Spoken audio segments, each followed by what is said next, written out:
आपने सवाल किया गुलमीना के हवाले से। तो गुलमीना लिखने के मुहर्रिकात जो थे, तो वो असल में कोई भी इस तरह की तख्लीक जो है, ख़ासतौर पर नावल जो कि एक बहुत ही अ, एक लिहाज से वसी कैनवस का आर्ट पीस होता है, तो उसके मुहर्रिकात कभी भी सादा और तो इस तरह से नहीं होते कि आप उनको आसानी से गिनवा सकें।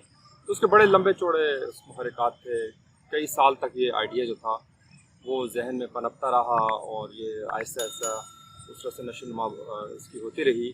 शुरू में इरादा था कि मैं कोई अफसाना लिखूं, क्योंकि नावल लिखना जो है वो हमारे माशरे में बहुत ही मुश्किल काम है। हमारे माशरे में इसलिए मुश्किल काम है कि यहाँ पे कुल वक्ती अदीब नहीं है, या उस तरह से उसका तसव्वुर नहीं है। पूरी उर्दू अदबी दुनिया में शायद दो चार ही ऐसे अदीब होंगे जो कि उस तरह से फुल टाइम अदीब हैं। तो इसलिए नावल लिखना, जब आप साथ में एक मतलब 8 घंटे की जॉब भी कर रहे हैं, तो बहुत ही मुश्किल काम है, क्योंकि ये 2-3 साल की मशक्क़त है। तो इसलिए शुरू में तो मैं थोड़ा सा हिचकिचाया, लेकिन वो आइडिया आहिस्ता आहिस्ता वो इस तरह से जड़ें पकड़ता गया कि मुझे एहसास हुआ कि अफसाना जो है वो इसका अहाता नहीं कर पाएगा। तो फिर मैंने एक दिन हिम्मत बांध के तो इस पर काम शुरू किया, इसको लिखना शुरू किया। लेकिन आमतौर पे जैसे होता है वही हुआ कि जितना मैं इसको लिखता चला गया, उसका काम उतना ही फैलता चला गया।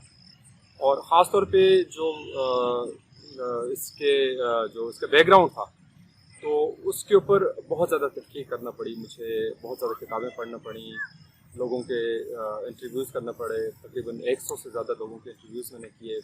40-50 के करीब इस तरह किताबें होंगी जो मैंने पढ़ी, उर्दू में भी लेकिन ज़्यादा अंग्रेज़ी में।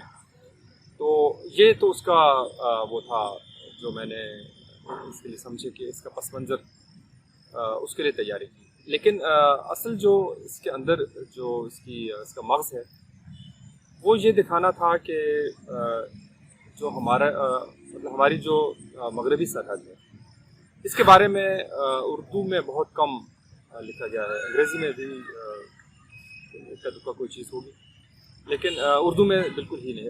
हमारी जो मशरक़ी सरहद है, उसके बारे में बहुत ज़्यादा आपको मिलेगा। उर्दू फिक्शन में भी, शायरी में भी, दूसरी असनाफ में भी उसके बारे में मिल जाएगा। लेकिन जो मगरबी सरहद है, और वहाँ पे पिछले 25-30 साल में जो वहाँ पे जो कुछ गुजरी है वहाँ के लोगों पर, तो उसके बारे में मेरी नज़र से कोई चीज़ नहीं गुजरी थी। तो एक तो ये था।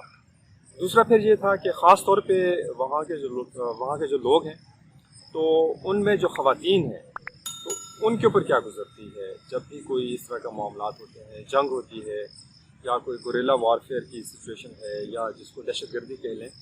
तो मर्द जो हैं वो तो ठीक है, उनके बारे में अखबारों में भी आता है, फीचर लिखे जाते हैं, उनके इंटरव्यूज छपते हैं, वो सारी चीज़ें, उनके नाम भी हमारे जहन में होते हैं कि फ़लाँ फ़लाँ, जिसको आप मुजाहिदीन कह लें, या उनको आप तस्खीर पसंद कह लें, या उनको दहशतगर्द कह लें, तखरीबकार कह लें, शर पसंद कह लें, मुख्तलिफ नाम हैं। तो उन लोगों के नाम भी हमारे जहनों में हैं कि फ़लाँ फ़लाँ फ़लाँ। लेकिन जो ख़वातीन हैं, जो पीछे उनके घरों में रह जाती हैं, तो मुझे ये लगा कि उनकी कहानी कहना, उनको बयान करना, उनका जो दुख है, उनका दर्द है, वो बयान करना बड़ा ज़रूरी है। तो इसलिए फिर मैंने मतलब इसका बुनियादी समझने की आइडिया ये था। तो जो बाकी जो कहानी है वो फिर आहिस्ता आहिस्ता वो मतलब ग्रो करती गई। तो नावल निगार जो हैं, दो किस्म के होते हैं। एक वो होते हैं जिनको प्लानर्स कहते हैं। तो वो इस तरह के होते हैं कि वो हर चीज़ को प्लान करते हैं, वो नोट्स लेते हैं, वो डायग्राम्स बनाते हैं, और उसके मुताबिक फिर वो लिखते हैं कि हमने पहले चैप्टर में ये लिखना है, दूसरे में, तीसरे में, चौथे में ये लिखना है। पूरी पूरी एक तफसील से वो पहले उसका मतलब स्ट्रक्चर बना लेते हैं, फिर लिखते हैं। दूसरे जो हैं उनको पेंटस्टर कहा जाता है। तो मैं जो हूँ वो बड़ी शिद्दत से दूसरे ग्रुप से ताल्लुक़ रखता हूँ कि मेरे जहन में एक हयूला सा होता है, एक बड़ा धुंधला किस्म का। लेकिन मुझे बाकी कोई तफसील का नहीं पता होता, और मैं लिखता चला जाता हूँ। उस लिखने के दौरान ख़ुद मेरे ऊपर इंकशाफ होता है कि जो किरदार हैं वो क्या चाहते हैं, वो कहाँ जाना चाहते हैं, वो कहाँ उनकी ग्रोथ हो रही है, किस हद तक वो पढ़ना चाहते हैं। तो ये जो दूसरा ग्रुप है, तो इस तरह से नावल मैंने लिखना शुरू किया। गुलमीना ज़ाहिर है कि उसका मरकज़ी किरदार था, वो मरकज़ में तो रही, लेकिन उसने किस हद तक जाना है, उसके साथ दूसरे लोगों का इंटरेक्शन क्या होगा, तो वो सारी चीज़ें जो है ना वो वक्त गुजरने के साथ साथ आहिस्ता आहिस्ता नामियाती तरीके से वो ग्रो करती रही। और ये तकरीबन इसके ऊपर 5 साल का अर्सा लगा। 2013 में मैंने लिखना शुरू किया था और 2018 में 2018 के आखिर में ये मुकम्मल हुआ और 2019 में छपा। तो ये मतलब 5 साल जो हैं वो मैंने गुजारे हैं। गुलमीना जो इसका मरकज़ी किरदार था, तो वो समझ लें कि उसके तसव्वुर के साथ गुजारे हैं। और नावल लिखना इसलिए भी, जो मैं आपसे बात कर रहा हूँ, शुरू में मुश्किल काम है कि आपको अपने किरदारों के साथ जीना पड़ता है, उनके साथ आप लिव करते हैं, तभी जाके आप उनके मुहर्रिकात, उनके महसूसात, उनको बयान करने के अहल हो सकते हैं। तो ये जो 5 साल हैं ये मेरे गुलमीना के साथ गुजरे, और गुलमीना ने ख़ुद ही अपना जो कोर्स ऑफ लाइफ था वो खुद ही उसने चुना, और जो मुझे वो रास्ता दिखाते गई, तो नावल उसी लिहाज से आगे बढ़ता चला गया। तो बुनियादी तौर पे जो आपका सवाल था, तो उसका जवाब ये है कि इसके मुहर्रिकात और इसके जो मतलब लिखने के मकासद थे, तो वो मैंने आपको बताया।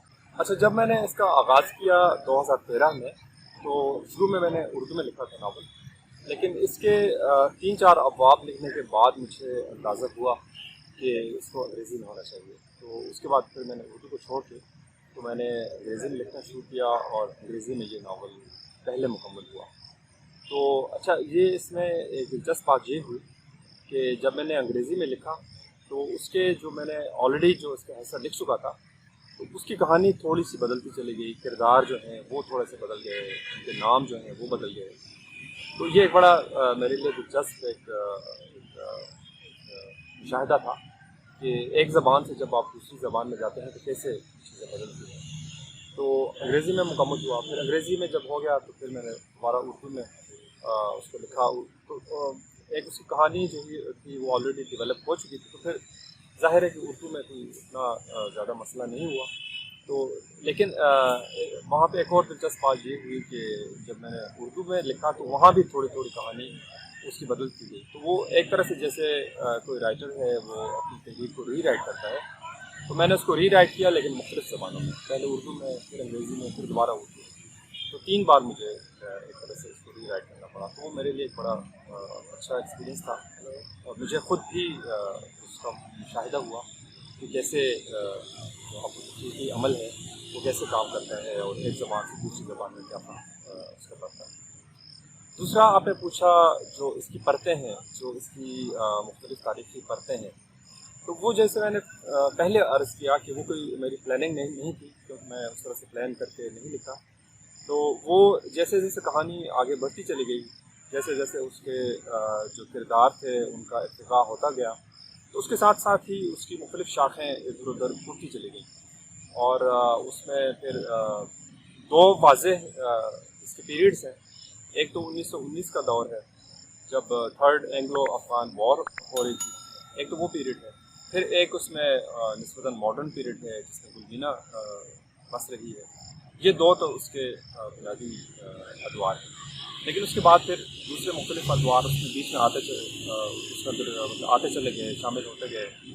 अहमद शाह अब्दाली, उससे भी पहले उसकी कहानी हसन अल सबाह तक पहुँच गई। तो ये सारी चीज़ें खुद ब खुद आती गई। तो मैंने कोई इसकी प्लानिंग नहीं की थी, और कोई इस तरह से पहले इसके बारे में सोचा नहीं था। लेकिन नावल जो आगे बढ़ता गया तो वो खुद महसूस होता गया कि ये चीज़ें इसमें आनी चाहिए।